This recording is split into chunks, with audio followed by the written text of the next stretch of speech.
हमारे बीच में वो शख्सियत है जिन्होंने सन 2010 में अपनी संगीत की जर्नी स्टार्ट की थी। निरंतर आगे बढ़ते रहे, निरंतर आगे चलते रहे और हाल ही में इनका मेरा शिव भजन लॉन्च हुआ है। ग्रैंड लॉन्चिंग उसकी हुई है, यूट्यूब पर खूब धमाल मचा रहा है। जी हाँ, हमारे बीच में आज पांवटा साहिब के रहने वाले अतिकांत वर्मा जी है, जिन्होंने हमारे देश के सुप्रसिद्ध बॉलीवुड सिंगर AR रहमान की अकादमी से शास्त्रीय संगीत की शिक्षा ली है और अब जो है वो संगीत के क्षेत्र में आगे बढ़ रहे हैं। और इनसे जानेंगे कौन सा लाइफ का ऐसा टर्निंग पॉइंट था, कौन सा ऐसा मोड़ था जहां पर इन्हें लगा कि संगीत में इनकी रुचि है, संगीत में इन्हें जाना चाहिए। तो इन सभी तमाम बातों पर आज इनसे चर्चा करेंगे। सर, सबसे पहले तो बहुत बहुत स्वागत है हमारे चैनल में। जय जय Shri Ram Preeti. Thank you sir. सबसे पहले तो मैं आपसे यही जानना चाहूंगी कि कौन सा लाइफ का ऐसा मोड़ था जब आपको लगा कि आपका इंटरेस्ट है म्यूजिक में, और कौन सा वो मोड़ था जब आपने संगीत में कदम रखा? सभी को मेरा हार्दिक प्रणाम। म्यूज़िक मैं शुरू से बचपन से गाता हूँ, पर मेरे को ये नहीं पता था कि हाँ मैं म्यूज़िक में अपना कैरियर बना सकता हूँ। तो मेरे को आप करना चाहते हो प्रोफेशनली और उसके आपके बेसिक्स क्लियर नहीं है तो आपको उस पड़ाव में आप वो इम्प्रोवाइजेशन नहीं कर सकते। तो फिर मेरे को 2010 में मैंने बैंड बनाया था। उसके बाद मेरे को रियलाइज़ हुआ कि हाँ मुझे म्यूज़िक सीखना चाहिए। तो मैं म्यूज़िक सीखने, मेरा सौभाग्य रहा है कि मैं AR रहमान साहब की एकेडमी में म्यूज़िक सीखने गया। जी जी, बहुत बड़ी उपलब्धि है, क्योंकि छोटे से शहर से निकलना और बाहर जाना, जैसे चेन्नई, मुंबई, इन सभी बड़े शहरों का रुख करना काफ़ी मुश्किल होता है। तो आपने वहाँ पर संगीत की शिक्षा ली, और कैसा रहा वो सफ़र? 2 साल तक लगातार आपने AR रहमान की अकादमी से सीखा, शास्त्रीय संगीत की शिक्षा आपने ली। वो 2 साल का सफ़र कैसा रहा? वैसे मैं 5 साल रहा हूँ। 2 साल मेरा डिप्लोमा था शास्त्रीय संगीत में और I was working as a backing vocalist for Rahman sir. मेरे को मतलब कि बहुत अच्छा सीखने को मिला, इंडस्ट्री के बारे में जानने को मिला कि इंडस्ट्री कैसी है। प्रोफेशनली बहुत सारे आर्टिस्ट के साथ इंटरेक्ट किया, स्टेज शेयर करी। तो लिटरली ये इतना ज़्यादा मेरा सौभाग्य है और उसकी कृपा की वजह से मैंने वो शेयर किया, इतना कुछ म्यूज़िक एक्सप्लोर किया, इतना सीखा। तो उसकी कृपा की वजह से बहुत अच्छा म्यूज़िक को जानने को मिला मुझे। अतिकांत वर्मा जी ना केवल एक गायक है बल्कि शिव भक्त भी हैं, जैसा कि आप देख सकते हैं।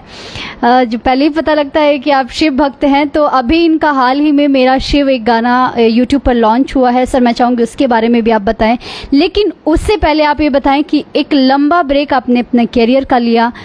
मैं चाहूँगी कि अगर आप बताना चाहें तो बताएं कि कौन से ऐसे कारण रहे जो आपने ब्रेक लिया लाइफ से, या इन सब चीज़ों से दूर, या आपने काफ़ी समय से कोई गाना नहीं बनाया। वो कौन सी ऐसी मुश्किलें आपके समक्ष थी और आप गिर कर जो है वो उठे और फिर अब निरंतर चल पड़े?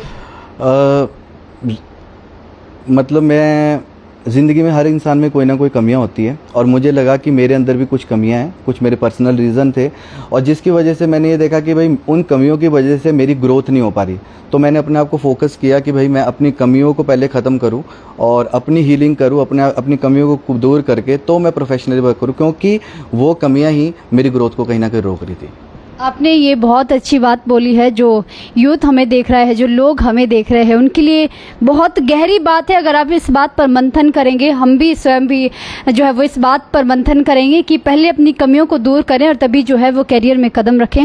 सर, उसके बाद अभी जो है वो हाल ही में आपका गाना बनाया है। आगे जीवन में आपका क्या करने का उद्देश्य है और आगे किस तरीके के प्रोजेक्ट्स आपके रहने वाले हैं? अभी मेरा स्टार्ट है, काफ़ी आफ्टर अ लॉन्ग टाइम मेरा बैकअप हुआ है। तो और मेरे को मतलब कि ऊपर वाले की ऐसी कृपा मिली कि भगवान का जिक्र करने का मौका मिला। तो पहला ट्रैक ही मेरा जो कमबैक हुआ है तो महाकाल का जिक्र हुआ है। तो मेरे लिए बहुत बड़ी सौभाग्य की बात है, बहुत बड़ी सौभाग्य की बात। और आगे भी मैं इस सावन में सिर्फ महाकाल को ही समर्पण करना चाहता हूँ, समर्पित करना चाहता हूँ। जो भी मेरे ट्रैक आएंगे सावन में वो महाकाल को ही समर्पित होंगे। जी, अभी आप महाकाल के गाने बनाएंगे, लेकिन क्या कभी जो है वो इन फ्यूचर कभी ऐसा होगा कि बॉलीवुड का रुख आप करेंगे, बॉलीवुड के सॉन्ग्स आप बनाएंगे? क्या ऐसा कोई आपका? बॉलीवुड को सॉन्ग्स मैं तो खैर कौन होता हूँ बनाने वाला, अगर मेरे को ब्रेक मिलेगा तो क्यों नहीं बनाऊंगा मैं। पर अभी मेरे को सिर्फ एज अ फ्रीलांसर काम कर रहा हूँ, तो अपने प्रोजेक्ट खुद के करने हैं रिलीज़, और अगर मेरे को मौका मिलेगा तो हाँ मैं करूँगा। तो इसमें कोई ऐसा नहीं है कि मैं सिर्फ भक्ति के सॉन्ग्स तक ही कन्फाइंड हूँ। ये मेरा इच्छा है कि भाई हाँ सावन चल रहा है और सावन इस बारी 59 दिनों का है। तो मैंने कहा कि भाई इस बार भगवान ने उसकी आज्ञा की वजह से ही, उसकी कृपा की वजह से ही, उसकी अनुमति की वजह से ही तो मैं ये सौभाग्य मिला है कि भाई हाँ सावन में महाकाल का जिक्र हो। तो आगे अगर मौका मिलेगा तो ज़रूर करूँगा। सर थोड़ा सा अपने बारे में भी बताएं, पारिवारिक जीवन, घर में कौन रहता है, किसका कितना सपोर्ट है और ये सब चीज़ें। मेरे पिताजी श्री पवन कुमार वर्मा जी, उनकी सुनार की शॉप है। मेरी माता और मेरी एक बहन, बहन मेरे से 1.25 साल छोटी है, पर बड़ा भाई है मेरा वो, क्योंकि वो कर्मों में मेरे से बड़ी है। तो मेरी माँ बाप और बहन ने तो मेरा संपूर्ण रूप से आज तक साथ ही निभाया। कभी भी कोई असमंजस क्रिएट नहीं करी मेरे लिए, क्योंकि मेरा जो पैशन है, क्योंकि उनको पता है कि हाँ मैं I am passionate about music. मेरा म्यूज़िक हॉबी नहीं है, मेरा पैशन है। तो मेरे घर वालों ने हमेशा मुझे सपोर्ट किया है। तो मैं यही कहता हूँ कि हाँ, मैं अपने घर वालों का सगा तो सबका सगा, और अपने घर वालों का सगा नहीं और दुनिया का सगा बनूं तो उसका कोई फ़ायदा नहीं। सर मेरा एक प्रश्न है, व्यक्तिगत प्रश्न है। कई बार ऐसा होता है, मैं ख़ास तौर पर बात करूंगी हमारे देश में, हमारे जो पेरेंट्स होते हैं वो बच्चों को इस बात के लिए जो है वो डालते हैं कि आप मार्क्स अच्छे लाओ, पढ़ाई ज़्यादा करो। लेकिन वो अगर किसी बच्चे में स्किल अच्छी है, वो डांस अच्छा करता है या गाता अच्छा है, उस पर कम ध्यान दिया जाता है और इसमें बच्चे के स्किल जो है वो मारे जाते हैं। तो अगर कोई बच्चा ऐसा है कि जो बहुत अच्छा गाता है, गाना चाहता है, तो उसे ऐसी सिचुएशन में क्या करना चाहिए जब परिवार और अपने कैरियर को लेकर बच्चा जो है वो आपको सिर्फ सब चीज़ें मैनेज करनी आनी चाहिए। आपको अपनी स्टडी को भी टाइम देना है और आपको अपना जो पैशन है उसको भी टाइम देना है। मैं ये नहीं कहता कि आप संपूर्ण रूप से घर वालों के विरुद्ध हो जाओ। आपको चीज़ें मैनेज करनी आनी चाहिए, स्ट्रैटेजी होनी चाहिए। आप मैनेज करो उसको कि अपने स्टडीज़ पे भी टाइम दो और अपने पैशन पे भी टाइम दो। सिर्फ आपको प्लान करना है। आप प्लान करते हो ढंग से, आप कर सकते हो। जी। शास्त्रीय संगीत की शिक्षा आपने ली है, तो मैं चाहूँगी उस बारे में थोड़ा सा आप डिटेल में बताएं। मैंने KM म्यूज़िक कॉन्जर्वेटरी रहमान से, तो एक आधा गाना भी हमारे दर्शकों को आप सुनाइए। KM म्यूज़िक कॉन्जर्वेटरी रहमान साहब की चेन्नई में एकेडमी है। तो मैंने वहाँ ऑडिशन दिया था। ऑडिशन क्लियर करके मेरी एडमिशन हुई थी। पहले मैंने फाउंडेशन का कोर्स किया, उसके बाद मेरे को रुचि मेरी शास्त्रीय संगीत में थी कि हिंदुस्तानी क्लासिकल सीखना है। तो मेरे गुरु रहे हैं डॉक्टर श्रुति जौहरी जी। उनकी वजह से जो मैं आज गाता हूँ, जो भी गाता हूँ मैं, पहले मैं सिर्फ गाता था, बेसिक्स क्लियर नहीं थे, मैंने कोई शास्त्रीय संगीत सीखा नहीं। तो जब तक आप बेसिक्स नहीं सीखते, आपकी इम्प्रोवाइजेशन नहीं होती, आप कुछ क्रिएट नहीं कर सकते।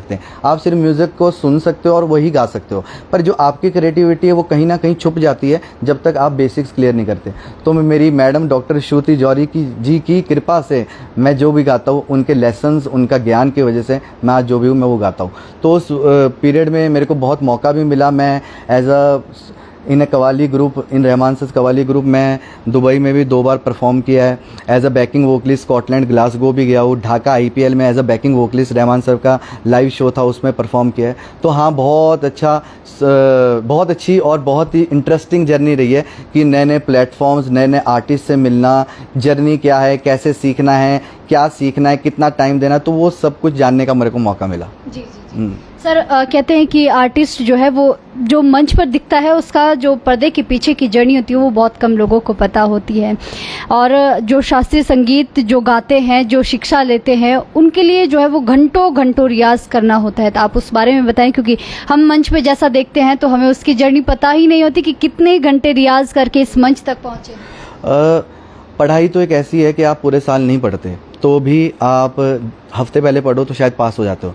पर जितनी भी आर्टिस्टिक लाइन है, इसमें आदमी का, चाहे वो डांस है या म्यूज़िक है या पेंटिंग है, एनीथिंग, अगर सिंगर एक सुर शुरू करता है और पहला सुर बता देता है, वो गायक कैसा होगा। तो आपको ये एक साधना है, आपको इसमें डूबना पड़ता है। तानपुरे पे बैठ के 8-8, 10-10 घंटे रियाज करना पड़ता है, तो जाके आप पॉलिश होते हो। और संघर्ष कर के, जिसमें आप हज़ारों बार गिरते हो पर आप हज़ारों बार उठो। तो जब तक आप संगीत में टाइम नहीं दोगे, स्पेंड नहीं करोगे टाइम, आप तानपुरे पे बैठ के रियाज नहीं करोगे, तब तक आपकी बारीकियाँ, आपकी कमियाँ नहीं दिखेगी। सर हाल ही में आपका भजन लॉन्च हुआ है, मैं चाहूँगी 2-4 लाइनें अगर आप गाएं। सावन का महीना भी है अभी। जय जय श्री महाकाल। हो मेरे शिव के भक्त है अलग अलग, पर शिव को सब ही प्यारे है। भोले के सारे दुलारे हैं, मस्तक त्रिपुंड सजाते हैं। बस शिव की महिमा गाते हैं, बस शिव की महिमा गाते हैं। पैसे की इनको चाह नहीं, बस शिव को ही हर पल ध्याते हैं। मेरा शिव शिव, मेरा शिव शिव, मेरा शिव शिव, मेरा शिव। जय जय हो महाकाल महाराज की। जी, जिन्होंने अभी तक नहीं देखा है वो YouTube पर जाकर इनका गाना भी देख सकते हैं। सर कौन से चैनल मैं अतिकांत वर्मा जोरबा उस नाम से मेरा चैनल है, तो आप उसको साइट पे विज़िट कर सकते हो और ये भजन देख सकते हो। और मैं चाहता हूँ कि आप लोग सुने, अगर आपको अच्छा लगे तो उसको शेयर कीजिएगा अगर अच्छा लगे। सर, आपकी लाइफ का बेस्ट या कोई दुखद क्षण अगर आप हमारे दर्शकों से शेयर करना चाहें, जो हमारी लाइफ का टर्निंग पॉइंट बनता है, जो एक प्रेरणा भी देता है, एक मोटिवेशन भी देता है, वो आप अगर शेयर करना चाहें। दुखद क्षण तो मेरी ज़िंदगी का एक ही रहा है कि मेरा एक एक्सीडेंट हुआ था 2008 में।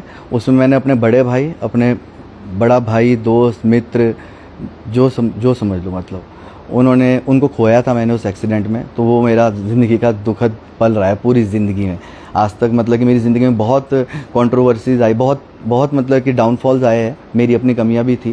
पर जो मेरा सबसे दुखद पल था वो मैंने हेमंत भाई को खोया, आशीष भाई को खोया।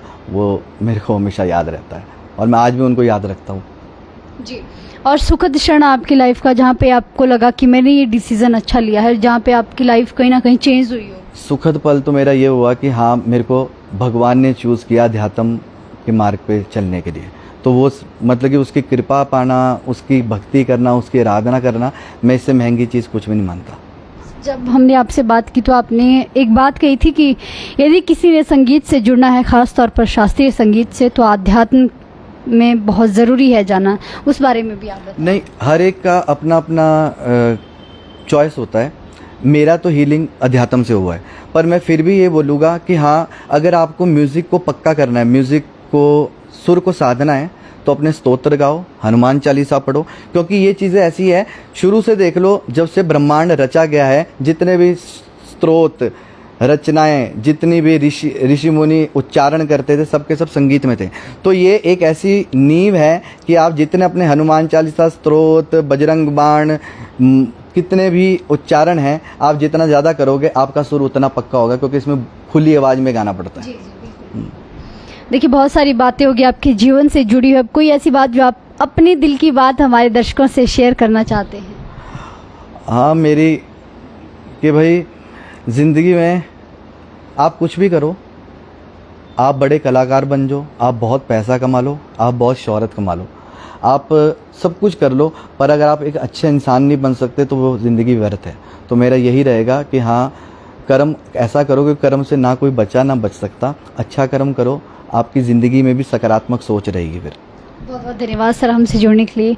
तो ये है पांवटा साहिब के रहने वाले अतिकांत वर्मा जी, जिन्होंने शास्त्रीय संगीत की बतौर शिक्षा ली है और ज़िंदगी के जो बुरे पल रहे हैं उनसे सबक लेकर, उनसे सीख लेकर गिर कर अब उठे हैं और चल पड़े हैं और अपनी जर्नी जो है वो कंटिन्यू रखने वाले हैं। मेरा शिव, इनका गाना आप ज़रूर यूट्यूब पर सुने, मेरी आप सभी से दरख्वास्त है, क्योंकि अभी जो है सावन का महीना भी चल रहा है और कमबैक काफ़ी समय बाद इन्होंने किया है। तो शिव भक्ति से किया है, शिव के गाने से किया है। तो सर, बहुत बहुत बधाई आपको गाने के लिए भी और आगे के लिए भी शुभकामनाएं आपको, जो भी प्रोजेक्ट्स आपके रहने वाले हैं। खैर, जल्द मिलेंगे नई कवरेज, नई जानकारी के साथ। अभी के लिए फिलहाल इतना ही। पांवटा साहिब से प्रीति चौहान की रिपोर्ट।